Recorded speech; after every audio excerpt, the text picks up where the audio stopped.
بسم الله والحمد لله والصلاة والسلام على رسول الله صلى الله عليه وسلم كبراتنا كبران تملكاتشوቻችን ይህ በየሳምንቱ በዚህ ሰዓት ከላይት ዳይት የስነ ምግብ ማማከሪያ ማዕከል የሚቀርብላችሁ እህል ውሃ የተሰኘው ፕሮግራማችን ነው።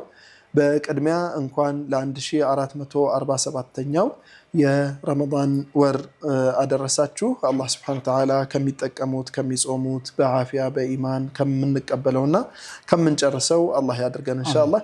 ከፕሮግራሙ ጋር አብዱላህ አብዱልለጢፍና ኻሊድ ሙስጠፋ አብረናችሁ ቆይታ እናደርጋለን። የረመዳን ድባብ ላይም ስለሆንን ከረመዳን ጋር የተያያዙ አዳዲስ ነገሮችን ለማስታወስ እንሞክራለን ኢንሻአላህ።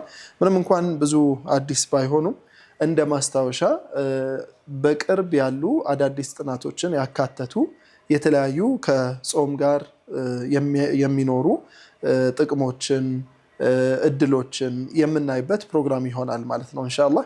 ይሄን ፕሮግራም ከጨረስን በኋላ ደግሞ በሚቀጥለው ሳምንት የሚኖረን ረመዳን ጋር የአመጋገባችን ስርዓት እንዴት አይነት መሆን አለበት፣ ለግፊት፣ ለስኳር፣ ለሌሎች ህመሞች ምን አይነት የአመጋገብ ስርዓት ይኖረናል የሚለውን የምናየው ይሆናል ማለት ነው ኢንሻአላህ። በዛሬው ዕለት ያለን እንግዲህ ዋናው ነጥብ የረመዳን ጥቅሞቹ ምንድናቸው፣ ምን አይነት ጥቅሞች አሉ፣ ጠቅለል ስናረጋቸው ስንት አይነት ናቸው፣ ስንዘረዝራቸውስ ምን አሉ የሚለውን ኢንሻአላህ የምናይ ይሆናል። ኻሊድ እንኳን አደረሰ። እንኳን አብሮ አደረሰን።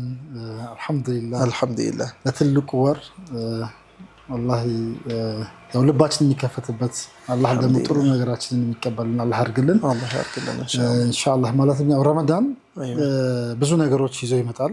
ያው ኸይር ነገር ነው። ያው ወደ መስጊድ የምንመለስበት ወደ ኢባዳ የምንመለስበት ይሆናል ኢንሻአላህ። ያው ምንድነው ኖርማሊ የረመዳን ጥቅሞች በዋነኝነት ዋና ረመዳን መጣ ምን መጠቀም አለብን?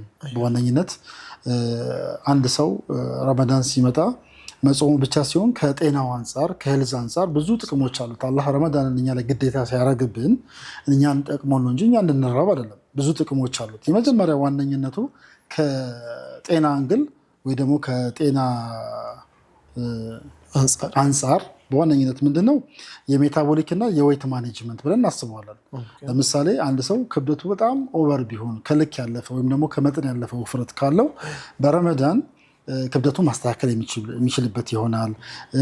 ሁለተኛ ነገር ደግሞ ሰውነቱ ሬስት የሚያደርግበት ሜታቦሊዝሙ የሚያርፍበት ኦቨር ፊዲንግ ልናደርግ እንችላለን። አሁን ረፍት ሰዓት ነው። ይሄ ሜታቦሊዝሙ ሲያርፍ ደግሞ ብዙ ነገራቶች ይስተካከላሉ ማለት ነው። ምንድነው ያው ኖርማሊ ጥቅሞቹ በዋነኝነት አንደኛ የክብደት መቀነስን ኦቨር ለሆኑ ሰዎች ከልክ ላለፈ ውፍረት ላላቸው ሰዎች ክብደትን ማስተካከያ ነው ይሄ የረመዳንን ከተጠቀሙበት ማለት ነው። ሌላው ሜታቦሊክ ላይ ይሄ ሜታቦሊክ የሚባለው ነገር አንድ ሰው የበላው ምግብ እንዴት ይፈጫል፣ እንዴት ፕሮሰስ ይሆናል የሚለው ነገር ነው። ለምሳሌ ረመዳን ላይ አንበላም። ስለዚህ ብንበላ ኦቨር እንበላለን። ኦቨር ለምሳሌ አይፈጭልን ይችላል ምግብ አንጀታችን የገባ ሁሉ ለምሳሌ እኔ የሚያስፈልገኝ ካሎሪና የምሰጠው ካሎሪ ላይመጣጠን ይችላል። ለምሳሌ እኔ የሚያስፈልገኝ 1500 ካሎሪ ሆኖ ግን እኔ 1800 ብበላ 300 ወዴት ይሄዳል? ስለዚህ ኦቨር ሆኖ ሰውነቴ ላይ ወደ ፋት ተቀይሮ ከዛ በጣም ውስጣችን ላይ ብዙ ቀባቶች ተከማችቶ ውፍረትን ያመጣል ማለት ነው። አሁን ግን ረመዳን ምንድነው ሜታቦሊክ ስንል አንሰጠው ምግብ፣ ስለዚህ ረፍት ያደርጋል። ውስጣችን አይፈጭም አያደቅም። ውስጥ ያለውን ነገር መጠቀም ይጀምራል ማለት ነው። አንደኛው ሁለተኛው ይሄኛው ጥቅም ነው። ሶስተኛው ውስጣችን ያለ ቅባት እንዲቀንስ ያደርጋል። ሁለት አይነት ቅባቶች አሉ። አንደኛው ከቆዳ በላይ ያለ ቅባት አለ፣ የሳብኮታኒስ ፋት የምንለውና ሁለተኛው ቪዝራል ፋት የምንለው አለ። ስለዚህ ረመዳን ሲመጣ ብዙ ጊዜ ስለምንጾምበት ያው ረጅም ሰዓት ነው፣ ቢያንስ 14 ሰዓት እስከ 16 ሰዓት ስለሚሆን በዚህ ሬንጅ ላይ ለብዙ ሰዓት ስለማንመገብ ውስጥ ያለውን ቅባት መመገብ ስለሚጀምር የውስጥ ቅባታችን እንዲቀንስ ይጠቅማል ማለት ነው። ይሄንን ይመስላል ከዌይትና ከሜታቦሊክ ጋር ተገናኘ ማለት ነው። መርሐባ ምንድነው አንደኛው ይሄን ይመስላል። ሁለተኛው ደግሞ ከሴል አንፃርና አንድ ሰው ሲጾም የሚያገኘው ቤኔፊት እኛ አሁን ከሜታቦሊክ እና ከክብደት ጋር በተገናኘ አውርተናል። ሁለተኛውን ደግሞ መርሐባ እስቲ አንተ ብታስረዳለን።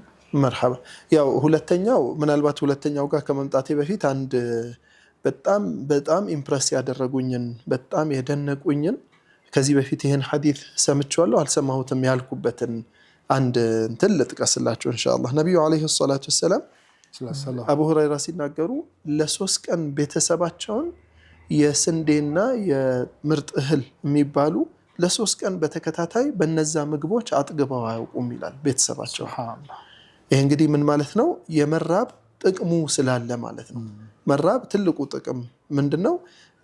ከማ ቃለ ነቢዩ ዓለይሂ ሰላቱ ወሰላም ኢነ ሸይጣን ለየጅሪ መጅረ ደም፣ ሸይጣን ልክ የደም ዝውውርን ተከትሎ በጣም በፍጥነት ነው የሚዘዋወረው ሰውነታችሁ ውስጥ። ያንን የደም ዝውውርን የሚዘዋወረውን ሸይጣን ለመግታት ጾም በመጾም አጥብቡበት፣ ትቧችሁን አጥብቡበት ብለዋል ነቢዩ ዓለይሂ ሰላቱ ወሰላም። ይሄ ማለት እንግዲህ በጣም ያው ከዚህ በፊት እንሰማዋለን ሐዲሱን ከሳይንስ ጋር ሲሆን ያለው ደግሞ የተሻለ የበለጠ እንድረዳው ለካ ይሄም አለ እንድንል። ምክንያቱም በጣም አሁን እንዳነሳው የሜታቦሊክ ሬታችን ወይንም ይሄ ምግብ በልተን ከምንበላው ምግብ የምንፈልገው ነገር ተወስዶ የማንፈልገው እስከሚወገድ ድረስ ያለውን ሲስተም የሚያስተካክልበት ሰውነት የራሱ የሆነ አላህ የሰጠው ሲስተም አለ። ያንን ሲስተም መጠቀም አለመቻላችን ወይንም ከመጠኑ በላይ መጠቀማችን ነው ለብዙ ጉዳት እየዳረገ ያለው ማለት ነው። ለግፊት፣ ለስኳር የሚዳርገን ከአሁን እንዳነሳው 1500 የሚያስፈልገኝ ሆኖ ለምሳሌ ለነፍሰ ጡር እናት 2000 ምናምን ሊያስፈልጋት ይችላል። ለአንድ ህፃን ልጅ እስከ 1800 ሊያስፈልገው ይችላል። ይሄንን ባነሳው 1500 ለኔ የሚያስፈልገኝ ሆኖ 1800 ካሎሪ ያህል ወይንም 2000 ያህል ብበላ 500 300 የት ነው የምትሄደው? ተጠራቅማ ነው የምትቀመጠው። ያ መጠራቀሙ የበለጠ ሌላ ድካም፣ ችግር፣ በሽታ ያመጣል ማለት ነው። ነቢዩ ዓለይሂ ሰላቱ ወሰላም በአንድ ሐዲታቸው ላይ ምን ይላሉ? ምን ትላለች? አንድ ጊዜ ሆዳቸውን ሳየው በጣም ከመክሳታቸው የተነሳ ማለት ነው ነቢዩን ዓለይሂ ሰላቱ ወሰላም ሆዳቸውን አሻሸሁና ትላለች ምን አለ የተወሰነ ምግብ ብትበላበት አልኳቸው አለች ነቢዩን ዓለይሂ ሰላቱ ወሰላም። ምን ይላሉ የአላህ መልእክተኛ? እኔን የቀደሙኝ ከዚህ በፊት የነበሩ ነቢያት የሚበሉት አመጋገብ ከዚህ የተለየ አልነበረም። ለእኔ ኸይር ነው ተብሎ የሚቀመጥልኝ ጀነትን እየጓጓሁ ይሄንን በልቼ ኸይሬ እንዲያልፍ አልፈልግም። ነቢዩ ዓለይሂ ሰላቱ ወሰላም እንግዲህ ኡሉል አዝሞችን ጠቅሰው ነው የተናገሩት። እነዚህ አምስቶቹን እነ ነቢዩላህ ዒሳ፣ ነቢዩላህ ሙሳ ዓለይሂ ሰላም፣ ነቢዩላህ ኢብራሂምን ዓለይሂ ሰላም፣ ነቢዩላህ አደምን ዓለይሂ ሰላም ጠቅሰው እነዚህ ከኔ በፊት ያለፉት ነቢያት የሚመገቡት አመጋገብ ከዚህ የተሻለ አልነበረም። እኔ ከዚህ የተሻለ በልቼ በኋላ ላይ የሚሰጠን የጀነት እድል እንዳያንስብኝ እፈራለሁ ብለው መናገር። ስለዚህ ይሄ ከነፍስያን ዝቅ ከማድረግ መራብ በራሱ የሚያመጣልን የመረጋጋት የማስተዋል አቅምን። ሉቅማን አልሐኪም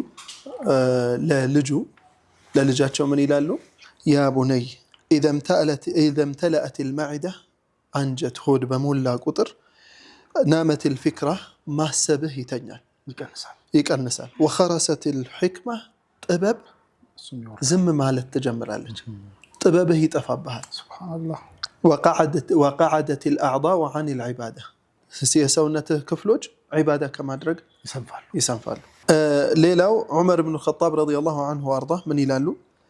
ኢያኩም ወልቢጥና ፈኢነሃ ቲቀሉን ፊል ሐያት ወነትኑን ፊል መማት። አደራችሁን ቦርጭ አይኖራችሁ፣ አትጥገቡ፣ ብዙ ሰውነታችሁ ላይ ብዙ አይከማች። በዱንያ ክብደት ነው፣ ይከብዳችኋል። እንደፈለክ መንቀሳቀስ ይከብዳል። ሙቭመንት ላይ ዳትስ ፊዚካል አስፔክቱ ማለት ነው። ስለዚህ ጤናማ የሆነ አካል እንዳይኖርህ ያደርጋል። ወነቲኑም ፊል መማት፣ ስትሞቱ ደግሞ የሚሸተው አብዛኛው ሆድ ነው። ይህንን አይነት ክምችት አትፍጠሩ ይላሉ። ይሄ እንግዲህ ከጥቅም አንጻር ከሰውነት ክብደት ከመጨመር አንጻር የሚመጡ ነገሮች ናቸው። እዚህ ላይ እንግዲህ ብዙ ማንሳት የምንችላቸው የጤና ጥቅሞች አሉት። አውቶፋጂያን እናነሳለን። አውቶፋጂያ ሰውነታችን ራሱን በራሱ የሚያጸዳበት ሜካኒዝም ነው። ከጤናው አንጻር በምንራብ ሰዓት ጾም በአጠቃላይ የዓለም ጤና ድርጅት ያወጣቸውን 4ቱን የጤና ክፍሎች የሚያካትት ማህበራዊ፣ ስነ ልቦናዊ፣ አካላዊና መንፈሳዊ ጥቅሞቹን እንዲካተት የሚያደርግ ክፍል ነው ማለት ነው። ስለዚህ ጾም በዚህ አይነት መልክ የሚታይ ይሆናል ማለት ነው ኢንሻአላህ። መርሐባ። ማለትም ያው ተመልካቾቻችን ኢንሻአላህ ምንድነው ይሄ ረመዳናችንን ስንጾም እንደ ግዴታ ጾም ቢሆንም ግን ከህክምና ከስነ ምግብ ደግሞ አኳያ ክብደታችንን ለማስተካከል አሁን እንዳልከው ደግሞ ክብደታችንን ብንቀንስ አሁን ያነሳው ሐዲስ ክብደት ውፍረት አላስፈላጊ እንደሆነ ነው። አንደኛ ያው አንተ እንዳነሳቸው ኮሌስትሮላቸውን ለምሳሌ ይሄ ትራይግላይሰራይድ እና ኤልዲኤል ነው ይሄ ባድ ኮሌስትሮል የምንለው ይሄን ረመዳንን ብንጾም በደንብ ያ ማለት ለምሳሌ ጾምን ልክ አፍጥር ላይ ደግሞ ሊሚት ማድረግ አለብን፣ ፖርሽናችንን ማስተካከል አለብን። የትኛው ይጠቅመኛል ብለን ከሰራንበት ብዙ ጥቅሞች አሉ። ከዲንም አንፃር የምናገኝበት ከኢባዳ የምንጠነከርበት ሆኖ ነገር ግን ደግሞ አላስፈላጊ የሆነ የኮሌስትሮል እነዚህ አይነት በሽታዎች ካሉ እነዚህ የሚወገዱበት ይሆናሉ ማለት ነው። ሌላው እንደዛ ሁሉ የስኳር መጠናችን በጣም ይስተካከልበት። እነዚህ ጥቅሞች ስላሉት ረመዳን ብዙ ጥቅሞችን ይዞ ይመጣል ማለት ነው። ሄልዝ ቤኔፊቶቹ አንደኛው ክብደት ማስተካከል ሊሆን ይችላል፣ ሁለተኛው ደም ግፊት ማስተካከል ሊሆን ይችላል፣ የውስጥ ቅባት መቀነስ ሊሆን ይችላል። እነዚህ ጥቅሞች ስላሉ ምን ማድረግ አለብን? አመጋገባችን ከስነ ምግብ ጋር ቢሆን እመክራለሁ ኢንሻአላህ። ተመልካቾቻችን ከጾም ጋር ከረመዳን ጾም ጋር ተያይዞ ያቀረብንላችሁ የተለያዩ ግንዛቤ ማስጨበጫ ማስታወሻ ፕሮግራማችን ይሄንን ይመስላል ኢንሻአላህ። ከጾም ጋር ተያይዞ ሌላ ወሳኝ ነጥብ ያነሳው ኻሊድ በመጨረሻ በጠዋቱ ክፍለ ጊዜ ሰውነታችን ብዙ ነገሮችን ካስወገደ በኋላ እንደገና ፈጥር ላይ ደግሞ ተጨማሪ የዛን እጥፍ የምንተካበት እንዳይሆን ፈጥራችንን በደንብ ፖርሽናችንን ልካችንን አውቀን የምንበላውና የማንበላውን መለየት ይኖርብናል ማለት ነው ኢንሻአላህ። እንደየህመሙ እንደየበሽታው ደግሞ የእያንዳንዱ ታማሚ የእያንዳንዱ ሰው የአመጋገብ ስርዓቱ የተለያየ ስለሚሆን ያንን በደንብ ማስተካከል ይኖርበታል፣ በደንብ ማስተካከል ይኖርብናል ኢንሻአላህ። የሚቀጥለው ሳምንት ላይ አላህ ፍቃዱ ከሆነ እንዴት አድርገን አመጋገባችንን እናስተካክል ምን እንመገብ የሚለውን ደግሞ በሚቀጥለው ሳምንት የምናሳያችሁ ይሆናል። የሚቀጥለው ሳምንት አላህ ፍቃዱ ከሆነ የተለያዩ የአመጋገብ ስርዓቶችን በተለይ ተላላፊ ላልሆኑ በሽታዎች ተጋላጭ የሆኑ ወንድሞች፣ እህቶች፣ እናቶችና አባቶች እንዴት አይነት አመጋገብ መከተል ይኖርባቸዋል የሚለውን የምናሳያችሁ ይሆናል። አላህ ሱብሓነሁ ወተዓላ ለሚቀጥለው ሳምንት እስከምንደርስ ድረስ መልካም የጾም የፈጥር ጊዜ ይሆንላችሁ። ወሰላሙ አለይኩም ወራህመቱላሂ ወበረካቱሁ።